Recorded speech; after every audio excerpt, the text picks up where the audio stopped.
So hello everyone, welcome back to another video. তো কথা বলবো বুমেরাং এবং মির্জার রেসপন্স কিরকম সেটা নিয়ে। তো বুমেরাং এর যে প্রথম গানটা ছিল সেটা কিরকম রেসপন্স পেয়েছে এবং সাথে সাথে মির্জার যে আহ, এখনো অব্দি রেসপন্স কিরকম সেই জিনিসটা নিয়ে কথা বলবো। তো বুমেরাং এর যে প্রথম গানটা যেটা টাইটেল ট্র্যাক ছিল সেই গানটা নিয়ে অনেকে মিক্সড রিয়াকশন দিয়েছে, অনেক কারো ভালো লেগেছে, কারো ভালো লাগেনি।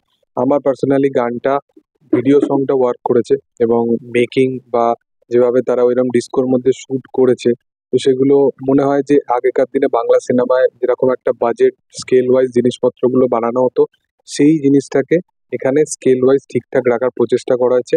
এবং টিজারটা দেখেও বোঝা গেছে যে এই ছবিটা বাজেট ব্যারিয়ারের যে প্রবলেমটা যেটা চোখে লাগে, ভিএফএক্স থেকে শুরু করে মেকিং থেকে শুরু করে থ্রু আউট যেসব জিনিসপত্র, যেসব আহ, জিনিসগুলো তারা ইউজ করে সেই সমস্ত জিনিসপত্রগুলো একটু চোখে লাগলেও এইখানে কিন্তু কোনো জিনিস এখনো অব্দি খামতি আমার চোখে পড়েনি।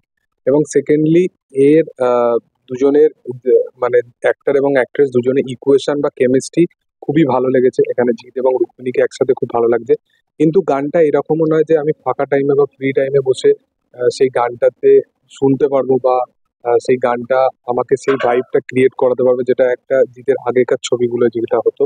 তো সেটা নিয়ে আমি অনেস্টলি বললাম যেটা আমার লেগেছিল। কিন্তু এত কিছু হওয়ার পরও এই গানের যে ভিউজ জিতের আগে আগে যেরকম ভিউজ আসতো সেই টাইমটা তো ছেড়েই দাও, কিন্তু এখনো স্টিল দাঁড়িয়ে এই ভিউজটাকে সে মেনটেন করে, এটা আচ্ছা আচ্ছা গানেতে হয় না। এবং এক একটা বাংলা সিনেমার তো ট্রেলার বা টিজারেতেই যা ভিউজ আসে সেটা এক একজনের রিভিউ চ্যানেলের ভিডিওতে তার চেয়ে বেশি ভিউজ আসে। তো সেই জায়গায় দাঁড়িয়ে এই গানটা এখনো অব্দি প্রায় 2 লাখের মতো ভিউজ পেয়ে গেছে, যেটা একটা হিউজ রেসপন্স অডিয়েন্সের তরফ থেকে। এবং এই ছবিটার যে বাজ আছে এবং ছবিটা যে ধীরে ধীরে তারা একটা সার্টেন লেভেলে নিয়ে আসছে প্রমোট করে করে, সেটা কিন্তু বোঝা যাচ্ছে। এবং তারা যে প্রমোশনাল খেলাটা খেলেছে এবং অন্যান্য আর একটা জিনিস যেটা ট্যাকটিস খেলেছে, আমার সেটা আরো বেটার লেগেছে। সেটা হচ্ছে যে জিতের আগে যে গানগুলো হতো সেগুলোতে হিন্দি ভার্সন বা বাংলা ভার্সন রিলিজ করার যে টাইমিংটা থাকতো সেটা প্রায় 1-1.5 ঘন্টার মতো টাইমিং, প্রায় একই দিনে রিলিজ করে দেওয়া হতো বা হয়তো একদিন পর রিলিজ করা হতো। কিন্তু এই গান এই ছবিটার ক্ষেত্রে বাংলা গানটা এসছে, বাংলা টিজার এসছে, কিন্তু হিন্দি ভার্সনে এখন অব্দি কিছু আসেনি।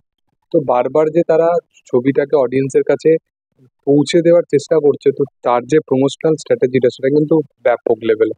তো দেখার যে আগামী দিনে এই ছবির অন্যান্য গান এবং এই ছবির হিন্দি ভার্সনগুলো কিরকম হয়।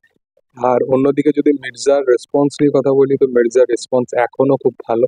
এবং মির্জার রেসপন্স এবং তার সাথে সাথে এটা আমাদের গল্প, এই দুটো কাজ খুব রমরমিয়ে চলছে এবং মির্জা প্রায় 27-28 দিন মতো কমপ্লিট করে নিয়েছে, সিনেমা হলে চলছে, কন্টিনিউ করছে।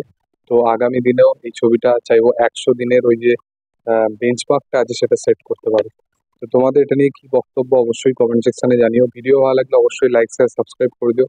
Thank you all, by.